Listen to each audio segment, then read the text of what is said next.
नमस्कार, good news today देख रहे हैं आप। आपके साथ मैं हूं नवजोत रंधावा। शाम के 4 बज चुके हैं। वक्त है हमारे खास कार्यक्रम की हुईनाबाद का। किसी भी देश में शांति तभी कायम होती है जब वहां की सरकारें सभी समुदायों की रक्षा का अपना वचन निभाती हैं। लेकिन हमारे पड़ोसी देश बांग्लादेश में ऐसा नहीं हो रहा है। वहां के हालात बहुत खराब हैं। अल्पसंख्यक हिंदुओं को टारगेट किया जा रहा है। अब तो अपने हक की आवाज उठाने वाले इस्कॉन के संत चिन्मय कृष्णदास को जेल तक भेज दिया गया है। उन पर देशद्रोह का आरोप लगाया गया है। असल में अगस्त महीने में बांग्लादेश में तख्ता पलट हुआ और पूर्व प्रधानमंत्री शेख हसीना को देश छोड़कर भागना पड़ा। तभी से बांग्लादेश में हिंदुओं को निशाना बनाया जा रहा है। ऐसे में हिंदू संगठन अपने अधिकारों की रक्षा के लिए लगातार प्रदर्शन कर रहे हैं और बांग्लादेश में चिन्मय कृष्णदास को हिंदू समुदाय का प्रमुख चेहरा माना जाता है। वो लगातार हिंदुओं के अधिकारों के लिए रैली कर रहे हैं, प्रदर्शन कर रहे हैं। लेकिन आरोप ये है कि बांग्लादेश की सरकार ने उन पर बेबुनियाद आरोप लगाकर उनकी आवाज दबाने की कोशिश की है। और इस बीच इस्कॉन संगठन ने उनकी गिरफ्तारी की निंदा भी की है। भारत इस पूरे मामले पर नजर बनाए हुए और कूटनीतिक तरीके से बांग्लादेश सरकार के संपर्क में भी है। लेकिन सब यही पूछ रहे हैं कि किस राह पर बांग्लादेश चल रहा है और उसका अंजाम क्या होगा। तो ये सवालों के इर्द गिर्द होगी हमारी आज की चर्चा भी। हम इसका जवाब तलाशने की कोशिश भी करेंगे। तमाम खास मेहमान हमारे साथ जुड़ेंगे, लेकिन उससे पहले आपको हम ये रिपोर्ट दिखाते हैं।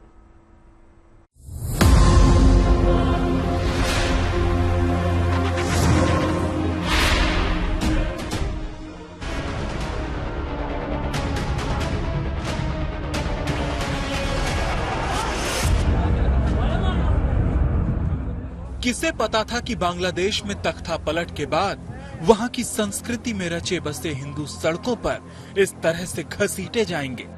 मंगलवार को जैसे ही बांग्लादेश में इस्कॉन के प्रमुख चिन्मय प्रभु की जमानत खारिज हुई, कोर्ट के बाहर हंगामा मच गया। चिन्मय प्रभु के समर्थन में जुटे हजारों हिंदू प्रदर्शनकारियों पर बांग्लादेश पुलिस ने धावा बोल दिया।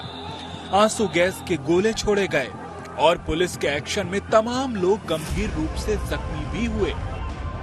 बांग्लादेश में अल्पसंख्यकों पर इस वक्त क्या गुजर रही है, अब ये तस्वीरें दुनिया देख रही है।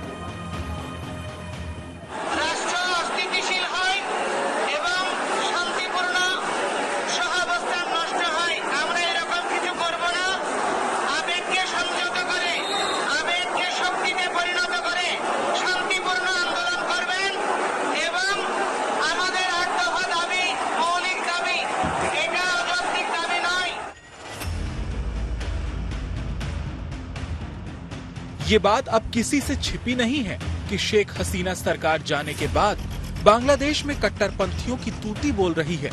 यही नहीं, ये भी कड़वा सच है कि तख्ता पलट के बाद तमाम हिंदू मंदिरों को आग के हवाले किया जा चुका है। हिंदुओं के घरों को लूटा जा रहा है और उनकी संपत्ति को नुकसान पहुंचाया जा रहा है। इतना ही नहीं, बांग्लादेश में ऐसा करने वाले खुलेआम घूम रहे हैं और इन्हें पकड़ने के बजाय बांग्लादेश में अब वो लोग ही टारगेट पर हैं जो मुखर होकर बांग्लादेश में रह रहे अल्पसंख्यकों की सुरक्षा की बात कर रहे हैं। इस्कॉन के चिन्मय दास जी की गिरफ्तारी बेहद निंदनीय है। अखिल भारतीय संत समिति लंबे समय से यह मांग करती आ रही है। पिछले 5 अगस्त को जब बांग्लादेश के अंदर शेख हसीना की सरकार को अपदस्थ किया गया, उसके बाद की जो गतिविधियां हैं वो ठीक नहीं है। हिंदुओं का दमन हो रहा है, हिंदुओं की हत्या हो रही है, उनकी दुकानें लूटी जा रही, उनको विभिन्न सरकारी नौकरियों से बाहर निकाला जा रहा है। बांग्लादेश सरकार हिंदुओं समेत वहां रह रहे अल्पसंख्यकों पर हो रहे अत्याचार के मामले को दबाने में जुटी है। बावजूद इसके चटगांव से लेकर बांग्लादेश के दूर दराज इलाकों में अल्पसंख्यकों पर हो रहे अत्याचार की तस्वीरें वायरल हैं। भारत सरकार की नजरें बांग्लादेश के हाल और वहां रह रहे हिंदुओं के हालात पर हैं। भारत के विदेश मंत्रालय ने धार्मिक नेता चिन्मय प्रभु की गिरफ्तारी की निंदा की है और कहा है कि चिन्मय कृष्णदास, जो बांग्लादेश सम्मिलित सनातन जागरण जोत के प्रवक्ता भी हैं, उनकी गिरफ्तारी और जमानत को नामंजूर करने पर हम गहरी चिंता जाहिर करते हैं। बहुत दुर्भाग्यपूर्ण बात है, ये नहीं होना चाहिए कहीं भी। और लेकिन ये अभी काफी दिन से हो रहा है। पहले मंदिरों पर हमला हुआ, फिर अब ये हुआ है। तो इस हमारी सरकार को भी और इंटरनेशनल दूसरे लोगों को भी इस बात के लिए बहुत ठोस कदम उठाने चाहिए कि जो भी हिंदूज हैं वहाँ वो सेफ फील करें, और अगर वो सेफ फील नहीं फिर भी नहीं कर पाते हैं तो उनके लिए दूसरी व्यवस्था होनी चाहिए, या तो उनको यहाँ देश वापस लाया जाए। फिलहाल बांग्लादेश वहाँ रह रहे अल्पसंख्यकों के लिए जहन्नुम बन गया है। चिन्मय दास प्रभु को गिरफ्तार करने के बाद अब वहाँ इस्कॉन पर प्रतिबंध लगाने की याचिका भी कोर्ट पहुँच चुकी है। इस्कॉन के खिलाफ बांग्लादेश के सोशल मीडिया में नफरती अभियान चलाया जा रहा है। बांग्लादेश के कट्टरपंथी इस्कॉन के खिलाफ जहर उगल रहे हैं। ढाका, राजशाही, रंगपुर ऐसे शहर हैं जहां बरसों से इस्कॉन के मंदिर हैं। इस्कॉन यहां सालों साल से सामाजिक कार्यों में भी हिस्सा ले रहा है, लेकिन अब यही इस्कॉन यहां कट्टरपंथियों के टारगेट पर है। यहाँ हिंदुओं पे अत्याचार हो रहे हैं। मैं तो तमाम हिंदुओं से कहूंगा कि प्रोटेस्ट करना चाहिए बांग्लादेश के अत्याचार के खिलाफ। इसमें कोई राय नहीं कि बांग्लादेश की अंतरिम सरकार अल्पसंख्यकों की हिफाजत करने में अब तक नाकाम रही है। भारत की कड़ी प्रतिक्रिया के बाद बांग्लादेश की अंतरिम सरकार अल्पसंख्यकों की सुरक्षा बढ़ाए जाने की बात कर रही है, लेकिन वहां जमीनी हालात कुछ और ही नजर आ रहे हैं। यूएन भी बांग्लादेश में हिंदुओं पर और बाकी अल्पसंख्यकों पर हो रहे अत्याचार की निंदा कर चुका है, लेकिन सवाल इससे आगे का है। सवाल ये कि अगर बांग्लादेश में हिंदुओं पर अत्याचार नहीं रुके तो पड़ोसी देश होने के नाते भारत क्या कुछ कदम उठा सकता है? और सबसे बड़ा सवाल ये कि अंतर्राष्ट्रीय बिरादरी बांग्लादेश में हिंदुओं की हिफाजत सुनिश्चित करने के लिए क्या कुछ और कदम उठा सकती है? Bureau report, good news today. तो बांग्लादेश में जो कुछ भी हो रहा है उस पर दुनिया भर के देशों की नजरें टिकी हैं। भारत भी वहां चल रहे घटनाक्रम पर लगातार नजर बना है। ऐसे में बहुत सारे सवाल हैं जो लगातार उठ रहे हैं। सवाल यह है कि क्या अल्पसंख्यकों को सुरक्षा देने में मोहम्मद यूनुस की सरकार पूरी तरह से नाकाम साबित हो रही है। सवाल यह भी है कि क्या बांग्लादेश की अंतरिम सरकार कट्टरपंथियों के दबाव में है। सवाल यह है कि बार बार बांग्लादेश में मंदिरों को ही क्यों टारगेट बनाया जा रहा है, क्यों उनको निशाना बनाया जा रहा है। चिन्मय कृष्णदास पर झूठे आरोपों से क्या साबित करने की कोशिश हो रही है, और क्या अब बड़े पैमाने पर बांग्लादेश पर अंतर्राष्ट्रीय दबाव का वक्त आ गया है, क्योंकि जब से तख्ता पलट हुआ है तभी से अल्पसंख्यक समुदाय लगातार निशाने पर है। खास मेहमान हमारे साथ जुड़ चुके हैं। चर्चा की शुरुआत करेंगे। श्याम गोपाल दास हमारे साथ हैं, वाइस प्रेसिडेंट हैं इस्कॉन के। हमारे साथ दीपक वोरा साहब हैं, फॉर्मर डिप्लोमेट हैं। हमारे साथ इस वक्त सुरेश गोयल साहब भी जुड़ चुके हैं, ये भी फॉर्मर डीजी हैं Indian council for cultural relation के। हमारे साथ प्रसून शर्मा जी हैं, फॉरेन अफेयर्स एक्सपर्ट हैं। सबसे पहले शुरुआत श्याम गोपाल दास जी आप ही से करते हुए, क्या खबरें मिल पा रही है, वहां पर संपर्क हो पाया है, इस वक्त सिचुएशन कैसी है वहां पर? हमें जो खबर मिली है वो इस प्रकार से है कि वहां हम सपोर्ट कर रहे हैं। हमारे जो सनातनी हैं उन अपने भाई उनको सपोर्ट कर रहे हैं।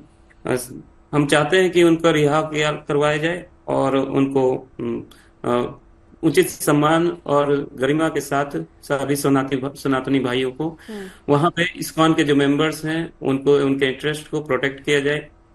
ये हम चाहते हैं, वहां की सरकार से ये हम अपील करते हैं। हाँ। इस तरह की चीजें हम चाहते हैं वहां पे। और अब गवर्नमेंट ऑफ इंडिया उनसे भी अपील करते हैं कि हमारे इंटरेस्ट को प्रोटेक्ट किया जाए और पीसफुल को एग्जिस्टेंस को एस्टेब्लिश किया जाए। नहीं, देखिए, जब से तख्ता पलट हुआ है उसी वक्त से इस्कॉन मंदिर हो या फिर हिंदू मंदिर हो निशाने पर हैं। लेकिन श्याम गोपाल जी, कल इसी बात को लेकर तो विदेश मंत्रालय ने भी इस बात की निंदा की है, मैसेज यहां से जा रहे हैं, लेकिन वहां पर आपकी किसी से बातचीत हुई है? हालात वहां के अभी क्या है?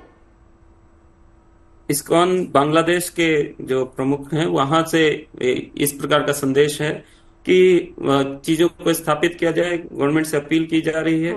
और जो सिविल राइट्स हैं, चिन्मय कृष्ण प्रभु और सनातनी और जो अटैक्स हो रहे हैं उनको प्रोटेक्ट किया जाए, गवर्नमेंट से ये अपील है। और यहाँ हमारे देश में भी हम हमारे पॉलिटिकल लीडर से अपील कर रहे हैं कि इसको हम स्थापित करें शांति को स्थापित करें और प्रोटेक्शन कुछ करें हमारे इस्कॉन मेंबर्स को। बिल्कुल। चलिए दीपक वोरा जी, अब आपके पास आते हुए, सर आपको याद होगा आपसे हमने बातचीत की थी जिस वक्त तख्ता पलट हुआ था, आप हमारे साथ थे, हमारे साथ सुरेश जी भी उस वक्त मौजूद थे। हमने बहुत दिन तक इसको लेकर चर्चा की थी और चर्चा का एक विषय ये भी था, एक प्रोग्राम हमने इस पर भी किया था कि तख्ता पलट के तुरंत बाद किस तरीके से अल्पसंख्यकों को टारगेट किया गया था, हिंदुओं को टारगेट किया था और उसके बाद खुद मोहम्मद यूनुस को सामने आके ये कहना पड़ा था कि हम प्रतिबद्ध हैं अल्पसंख्यकों की सुरक्षा को लेकर। लेकिन जो इस वक्त हो रहा है सर, क्या सरकार के हाथ में भी सिचुएशन नहीं है अब? आभारी हूं मैम, बहुत बहुत धन्यवाद कि आपने आज तक बढ़ाने का मौका दिया। बहुत कुछ सीखता हूं आपसे, यू आर ब्रिलियंट। और फिर आपने एम्बेसडर सुरेश गोयल को बुलाया, प्रसून साहब को बुलाया, तो मेरी क्या जरूरत है, इनकी जानकारी मुझसे कहीं ज्यादा है। But thank you very much. ये जो हो रहा है, यू आर एब्सोल्युटली राइट कि ये बांग्लादेश की इंटरनेशनल छवि बिल्कुल खत्म हो चुकी है। और ये जो हिलरी क्लिंटन का खनसामा होता था मोहम्मद यूसलेस खान, वो तो अपने पैलेस में बैठ के बस वो कुछ ना कुछ कविताएं लिखता रहता है, जैसे आखिरी मुगल एम्परर लिखा करता था। मैडम, मैं इसमें दो चीजें बड़ी जल्दी से बता देना चाहता हूँ। विदेश मंत्रालय भारत के ने ये कहा है कि सीरियस कंसर्न, कि हमें बहुत फिक्र है जो कुछ वहां पर हो रहा है माइनॉरिटीज के ऊपर, खासतौर से हिंदुओं पर, उनके टेम्पल्स, उनके एजुकेशनल इंस्टीट्यूशन घर खराब किए, नष्ट किए जा रहे हैं, उनकी औरतों पर अत्याचार हो रहे हैं, एटसेट्रा एटसेट्रा।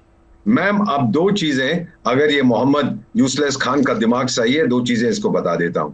हाल ही में इंटरनेशनल क्रिमिनल कोर्ट ने अरेस्ट वारंट इशू किया है किसी के against for crimes against humanity. Useless Khan साहब, आपके अगेंस्ट भी ये हो सकता है, जो आपकी सत्ता में, जो आपकी सरकार, इंटरिम सरकार भले ही हो, जो आप कर रहे हैं। दूसरा, मैं आपको बता देता हूं, एक ब्रह्मास्त्र है पूरी दुनिया के पास, ये है मैम, सुनिएगा बड़े ध्यान से, रिस्पॉन्सिबिलिटी टू प्रोटेक्ट।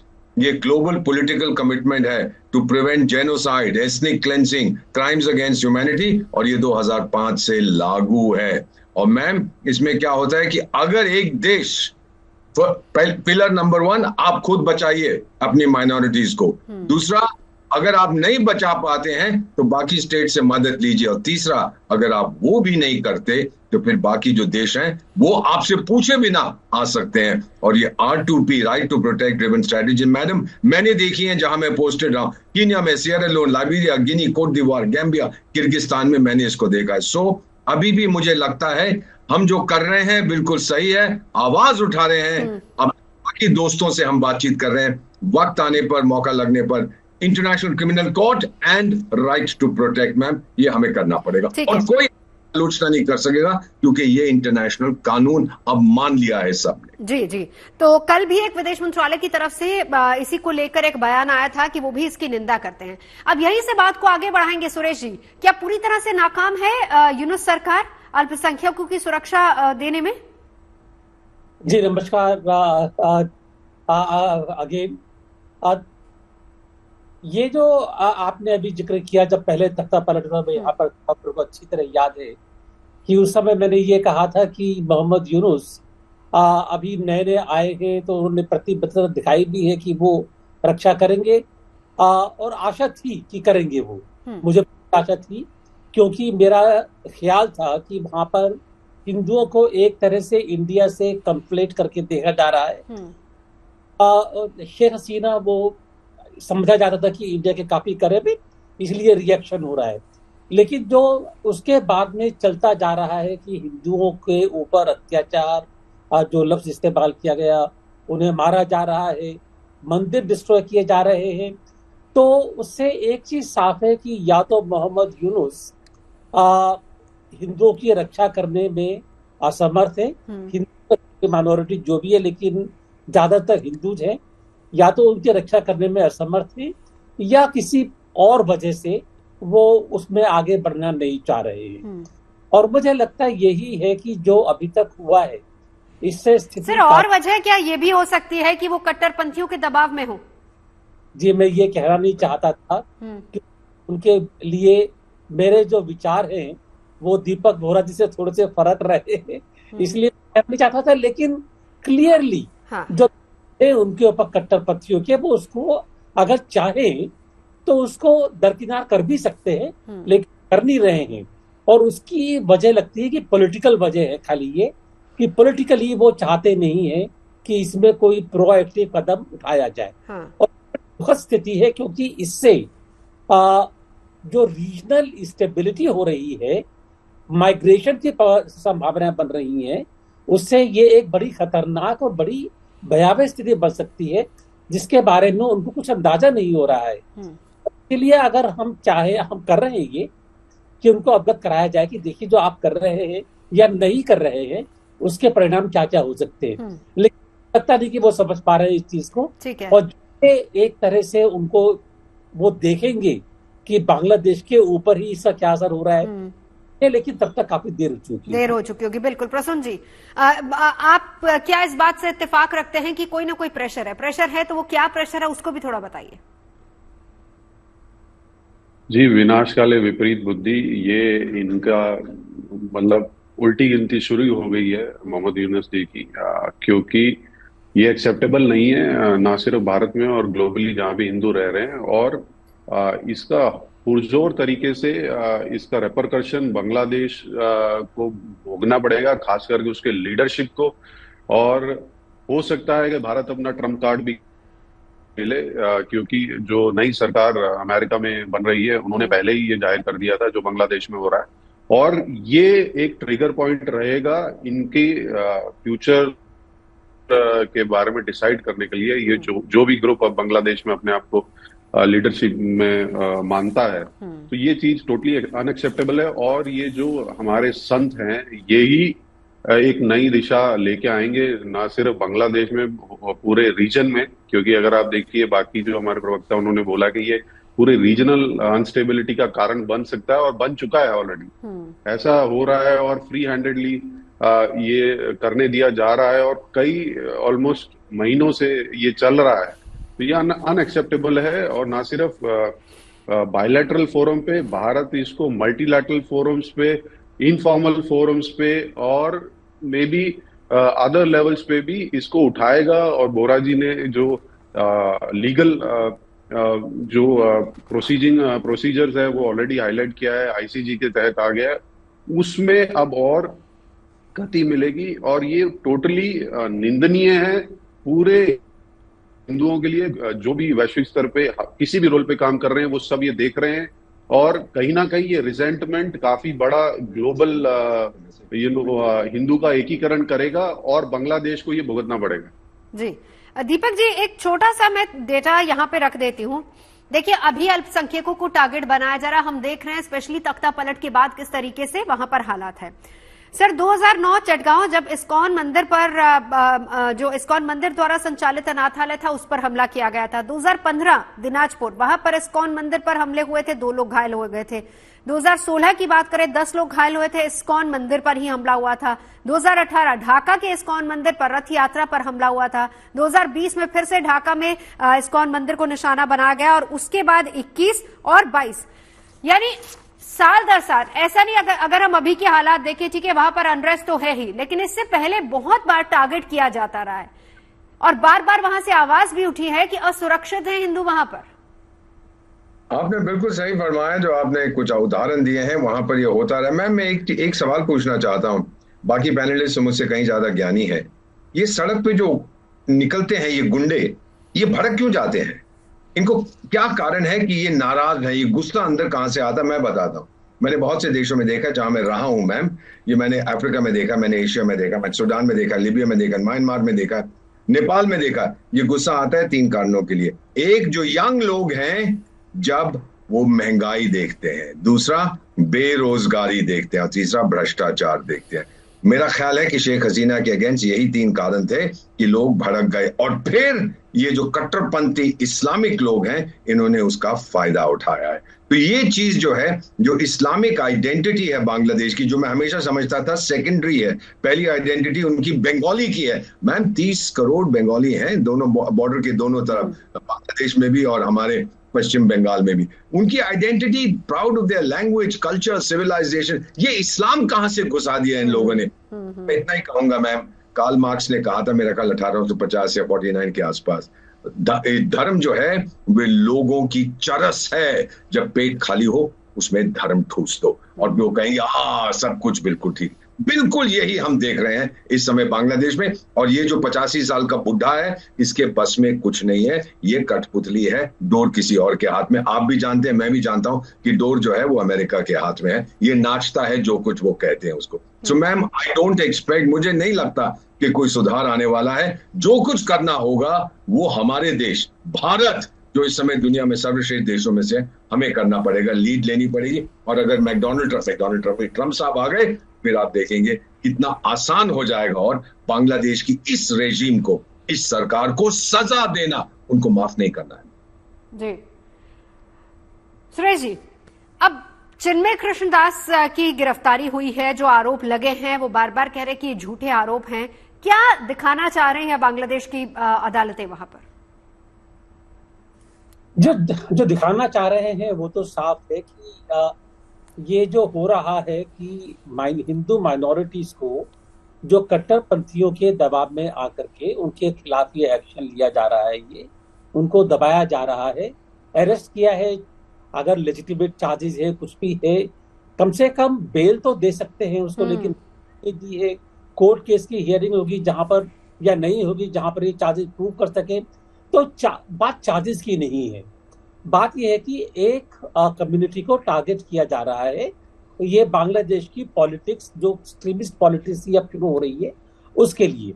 और ये बात, ये दिक्कत की ये है कि जब ये शुरू होगा और जो बांग्लादेश का पूरा एक जो कल्चरल कैरेक्टर है, सिविलाइजेशनल कैरेक्टर है, दीपक वरजा ने बिल्कुल सही कहा कि ये बंगाली आइडेंटिटी है। मैं जब बांग्लादेश 3-4 बार गया हूँ, मैंने देखा है कि मुस्लिम लोग, मुसलमान लोग वहां की दुर्गा पूजा में जिस तरह सम्मिलित हुआ करते थे, ये एक अपने आप में एग्जाम्पल था। तो ये जो बांग्लादेश का कैरेक्टर चेंज होगा, ये बहुत नुकसानदायक और बहुत परेशानी वाला हो जाएगा। हमें जो है एक चीज और भी ध्यान में रखनी पड़ेगी कि हमारे वेस्ट में पाकिस्तान है, एक फेल्ड स्टेट ऑलरेडी। हमारे ईस्ट में एक ऐसी स्टेट आ जाएगी जो कि एक एक्सट्रीमिज्म के जरिए या एक्सट्रीमिज्म के कारण अगर एक दूसरी फेल्ड स्टेट आ जाती है जहां पर चाइना फिर दोबारा अपना एक इन्फ्लुएंस बनाएगा, तो भारत को सिक्योरिटी रिस्क है ये।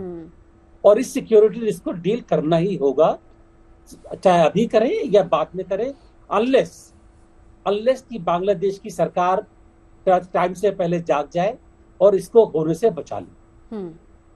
बिल्कुल। चलिए प्रसून जी, एक सवाल और यहीं से जो सुरेश जी ने जिसका जिक्र किया, देखिए एक तरफ पाकिस्तान, एक तरफ बांग्लादेश, अनरेस्ट दोनों तरफ, और नीचे अगर चले जाएं तो श्रीलंका, वहां पर भी चाइना का कितना इन्फ्लुएंस है वो भी है। भारत के लिए कितना बड़ा चैलेंज है, एक उधर अपनी अल्पसंख्यक जो वहां पर लोग हैं, हिंदू समुदाय को वहां से उनकी सुरक्षा को सुनिश्चित करना, और वहीं दूसरी तरफ अपनी सरहदों की भी रक्षा करना। भारत के लिए कितना टफ टाइम है? भारत के लिए ये एक तरह से जब सोना तपता है तो वो निकलता है। और ये कई सालों से अगर आप देखें, पिछले 4-5 सालों में ये अनरेस्ट रहा है, चाहे वो हमारे नेपाल में हो या श्रीलंका में, पाकिस्तान में तो रहता ही ऑलमोस्ट।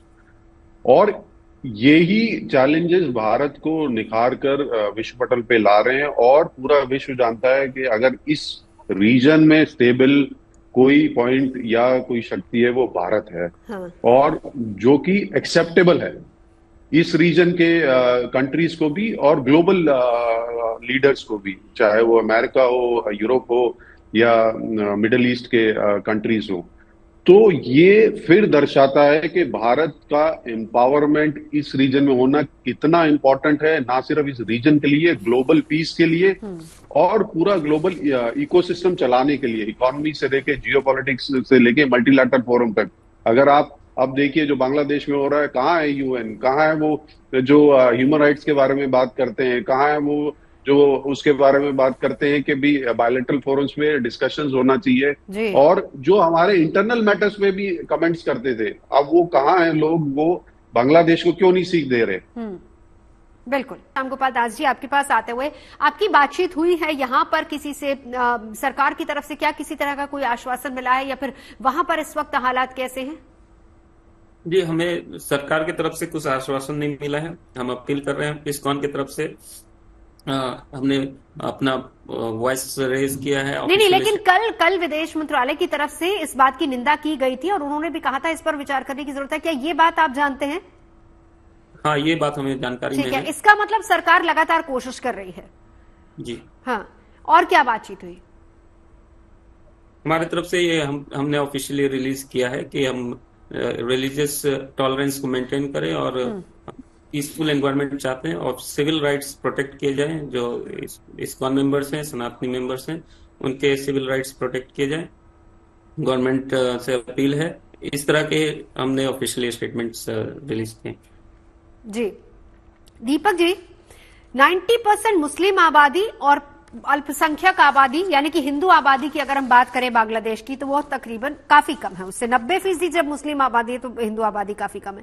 सर, अब सवाल ये है कि जब तख्ता पलट हुआ, एक बार नहीं 3 बार मोहम्मद यूनुस सामने आए और उन्होंने इस बात को बताया और आश्वस्त किया कि कोशिश यही हो रही है कि अल्पसंख्यकों की सुरक्षा को हम सुनिश्चित करें। बावजूद इसके लगातार मंदिर टारगेट पर है, हिंदू समुदाय टारगेट पर है और इस वक्त जो हो रहा है वो हम देख रहे हैं। भारत की तरफ से क्या कोशिशें होनी चाहिए और किस तरीके से हम अंतर्राष्ट्रीय दबाव डाल सकते हैं? बहुत तरीके हैं मैम। सबसे पहले तो उसकी इकोनॉमी को नष्ट करना है। मैं आपको एक चीज बताता हूं, जो इजराइल के प्रधानमंत्री हैं बीबी नेतन्याहू, जिनको मैंने बहुत बार सुना है, वंडरफुल पर्सन, ये इंटरनेशनल क्रिमिनल कोर्ट ने उनके लिए एक अरेस्ट वारंट दिया। और जो डस्टबिन ट्रूडो है कनाडा वाला, और सुनिए इसको बड़े ध्यान से, उसने कहा है कि अगर वो इजराइल का प्राइम मिनिस्टर कनाडा में आया तो हम उसको गिरफ्तार कर लेंगे। और ये जो सेनेटर लिंडसे ग्रैहम है, जिनको मैं जानता हूं अमेरिका के, उन्होंने ये कहा अगर तुमने ऐसी बेवकूफी की हम कनाडा की आर्थिक व्यवस्था को नष्ट कर देंगे। भारत को यही करना चाहिए मैम। वो टाइम चला गया पुचलाने के लिए। हमारे पास बहुत ताकत है, हमारे मित्र बहुत हैं ma'am. We are one of the great powers today.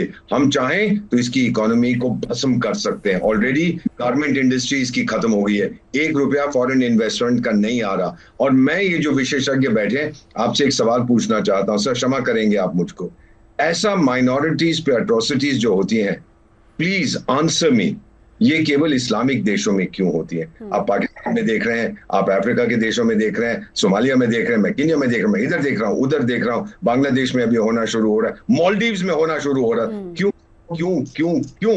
क्या है ऐसा इस धर्म में जो दूसरों को अपनी जगह नहीं देता? इसका मुझे जवाब दे दीजिए, मैं खामोश हो जाऊंगा। बट जितनी ताकत है मेरी मां भारती के पास, हम लगा देंगे कहीं भी किसी व्यक्ति के, और अगर वो सनातनी है उसके बरखिलाफ कोई अत्याचार हो रहे हैं, भारत अपनी ताकत लगा देगा इंटरनेशनली अपने दोस्तों के साथ। या फिर रविंद्रनाथ टैगोर ने कहा था, जब और कोई नहीं आता अकेला चलो रे, अकेला भी हम बहुत कुछ इनका नुकसान कर सकते हैं।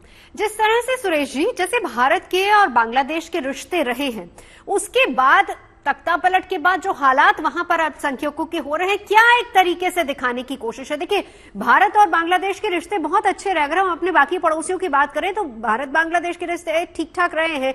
बावजूद इसके जब तख्ता पलट होता है शेख हसीना को, अच्छा शुरुआत में तो सर आपको अगर याद हो तो हम इसी बात का जिक्र कर रहे थे कि क्योंकि शेख हसीना भारत में और इसलिए शायद कहीं ना कहीं हिंदुओं को वहां पर टारगेट किया जा रहा है। लेकिन अब भी क्या इसी तरह की सोच वहां पर है?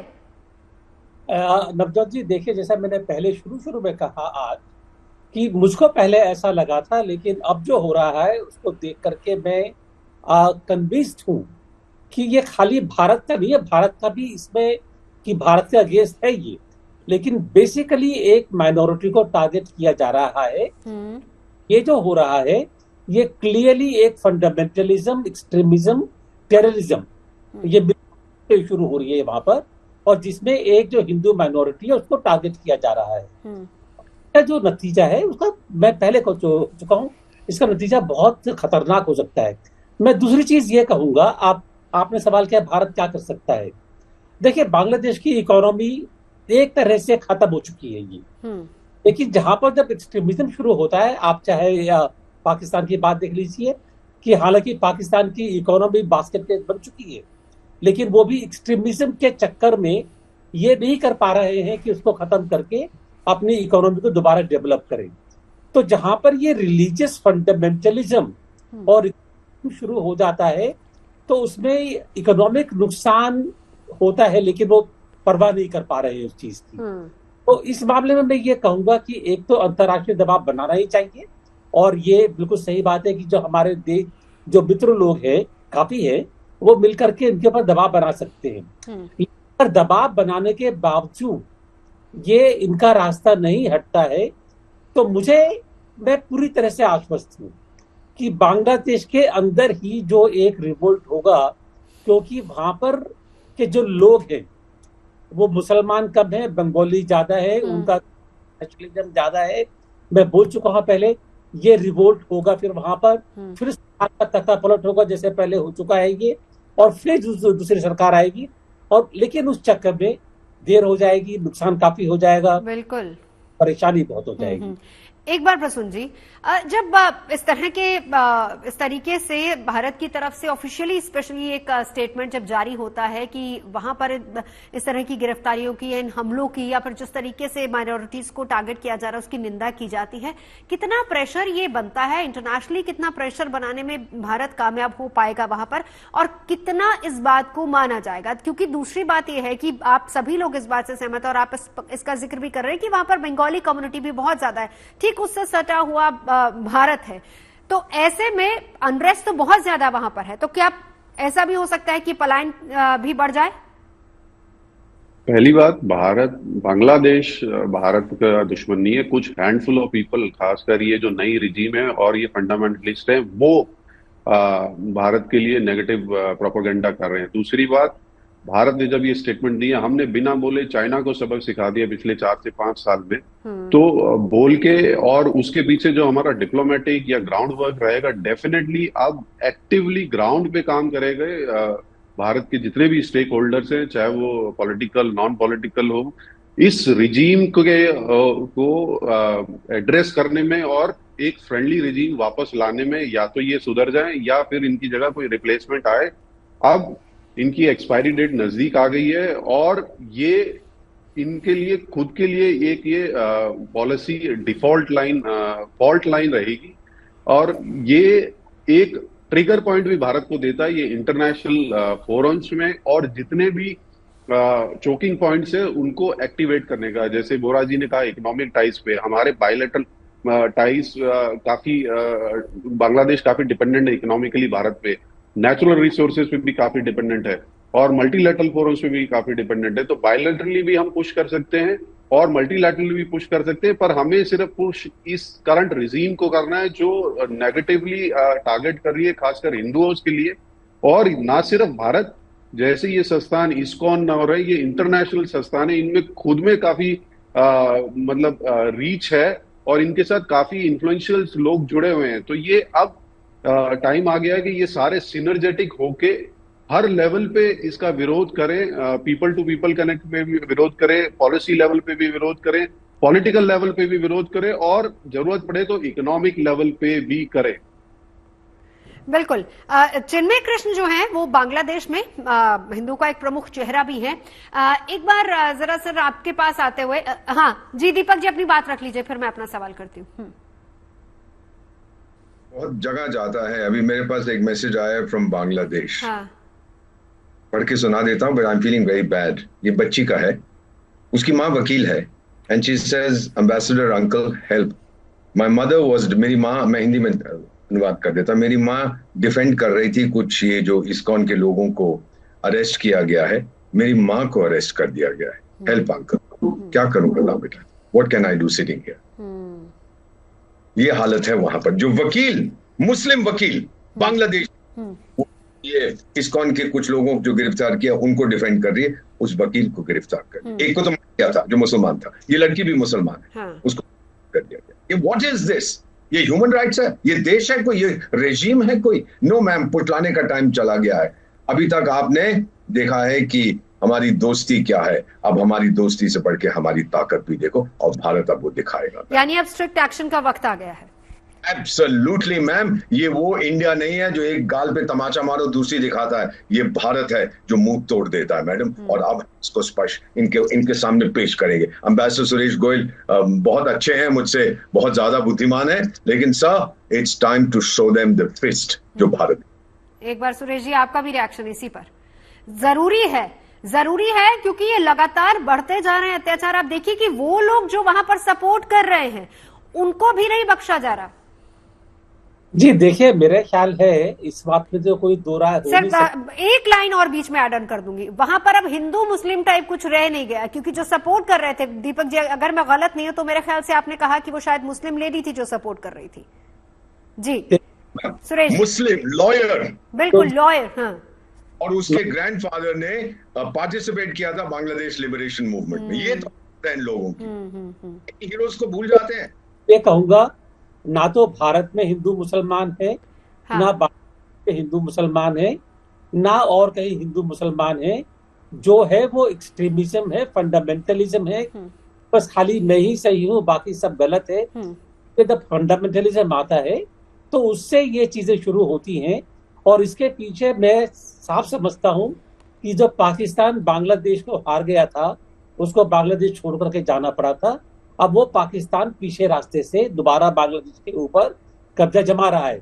ये बात मैं साफ साफ कर रहा हूँ यहाँ पर भी। और हमें इस बात से सावधान रहना पड़ेगा कि पाकिस्तान अब फिर दोबारा से ईस्ट और वेस्ट में नहीं आ जाए। बहरहाल, ये कहते हुए जो आपने सवाल पूछा कि क्या समय आ गया है कि हम अपना घूसा दिखाएं, अपनी ताकत दिखाएं। देखिए, हमारे सारे नेबर्स जानते हैं कि हमारे पास शक्ति है और हम शक्ति का इस्तेमाल कर भी सकते हैं। इसीलिए वो जो नेबरहुड बैलेंस की बात आती है कि मालदीव कहता है, अच्छा भाई आप हमारे साथ में काम नहीं करेंगे, आप हमको घूसा दिखा रहे हैं, मैं चाइनीज घूसा लेकर के आता हूँ। इसलिए श्रीलंका बोलता है कि ठीक है, आप हमको ये करते हैं, मैं लेकर के आता हूँ। नेपाल में वही होता है ये। तो हमको इस चीज से भी देखना पड़ेगा कि घूसे और भी हैं, लेकिन घूसा हम ऐसे दिखाएं कि बिना घुसा लगाए उनको हमारी शक्ति का अंदाजा हो जाए और वो हमारी बात को मानने में मजबूर हो जाए। मैं उस चीज में यकीन रखता हूँ कि कर जाए और लाठी भी ना टूटे। बिल्कुल बिल्कुल। एक बार एक लास्ट कमेंट प्रसून जी आपसे। पर ये हमें सोचना पड़ेगा, जैसे एम्बेसडर साहब कह रहे हैं ये फंडामेंटलिज्म है। अगर फंडामेंटलिज्म है तो क्यों हर जगह हिंदूज को टारगेट किया जा रहा है, चाहे वो पाकिस्तान हो, चाहे बांग्लादेश हो, चाहे वो अफगानिस्तान हो। क्यों सिर्फ ये हमें ही क्यों टारगेट किया जा रहा है? ये हमें सोचना पड़ेगा कि इसके पीछे ये माइंडसेट क्या है और हम इसको कैसे काउंटर कर सकते हैं कि 10 बार कोई सोचे कहीं पे भी पूरे विश्व में, चाहे जूइश है, उन पे हाथ लगाने पे लोग सोचते हैं कि इनको टच करें कि नहीं करें। तो ऐसा एक मैसेज देना बहुत जरूरी है इस समय में, अगर हिंदुओं को आगे तक सस्टेन करना है तो। सर, भारत की एक्सेप्टेंस अगर देखा जाए तो काफी ज्यादा बढ़ी है। आप सभी लोग इस पर चर्चा कर रहे हैं, हम बात भी करते हैं, हम देखते भी हैं, जैसा कि आप सभी लोग बता रहे थे, दीपक जी ने, सुरेश जी ने भी इसका जिक्र किया कि चाहे वो वेस्टर्न कंट्रीज हो या फिर मिडिल ईस्ट हो या फिर इवन हमारा एशिया रीजन क्यों ना हो, भारत की एक्सेप्टेंस हर जगह पे बढ़ी है। क्या ये भी एक बड़ी वजह है कि भारत अब स्टैंड ले सकता है अपने लिए? 100% मैम। G20 की मीटिंग जो हुई थी, अब मैं ज्यादा कुछ नहीं कहूंगा, आपका क्या ख्याल है? हमने ये मुद्दा नहीं उठाया था वहां पर? कम ऑन मैम, हम चाणक्य की संतान हैं, हम जानते हैं हमें क्या करना चाहिए। सारी दुनिया की नजरें इस समय बहुत से देशों की बांग्लादेश पर हैं कि अगर यहाँ पर हमने देखा कि एक और इस्लामिक फंडामेंटलिस्ट देश आ गया तो अब हमें ये रोकना पड़ेगा, हम इसको स्वीकार नहीं करेंगे। चलिए, बहुत बहुत शुक्रिया तमाम खास मेहमानों का हमारे साथ जुड़ने के लिए।